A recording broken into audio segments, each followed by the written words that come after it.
കോളേജിലെ സമയമൊക്കെ ഇടയ്ക്കിട്ട് ഓർക്കുന്നുണ്ടോ? ഓ, അതിനകത്ത് ഇപ്പൊ എന്ത് പ്രത്യേകതയാ? അതിനകത്തൊരു പ്രത്യേകതയില്ലേ? നീ പ്രത്യേകത എന്ന് പറഞ്ഞ് ഉദ്ദേശിക്കുന്നത് എന്തുവാ?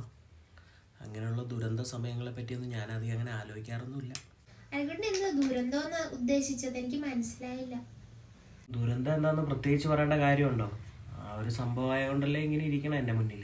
നിങ്ങൾക്ക് കിട്ടിയേ ഏറ്റവും വലിയ സൗഭാഗ്യമാണ് ഞാൻ. അത് നിങ്ങൾക്ക് എന്തെങ്കിലും ഒരു ദിവസം മനസ്സിലാവും. പിന്നെ സൗഭാഗ്യം അല്ലായിരുന്നു ഇപ്പൊ കാണായിരുന്നു, വന്നേനെ രാജകുമാരൻ മാനത്തുനിന്ന് പൊട്ടി മുളച്ച്. നിങ്ങൾക്കറിയാവോ പഴയ കാര്യങ്ങളെ കുറിച്ച് വല്ലതും പറയാൻ? ഞാനിപ്പോ എന്ത്? എൻ്റെ കലകളോടായിരുന്നു ഇഷ്ടം, എന്നോടായിരുന്നു ഇഷ്ടം. കാമുകന്മാരുടെ വികാരങ്ങളും ഇഷ്ടങ്ങളും ഒന്നും മനസ്സിലാക്കാനുള്ള ഒരു ബോധമോ ബുദ്ധിയോ ഒന്നും എനിക്കുണ്ടായിരുന്നില്ല. അത് ഉണ്ടായിട്ടും ഇല്ലെന്ന് ഞാൻ നടിക്കുകയായിരുന്നു. അറിയില്ല എന്തായിരുന്നു എൻ്റെ കുഴപ്പമെന്ന് എനിക്കിപ്പോഴും പിടികിട്ടുന്നില്ല. ഇത് തന്നെയാ നിന്റെ കുഴപ്പം. പറഞ്ഞിട്ടെന്ത് കാര്യം, തലയിലായില്ലേ?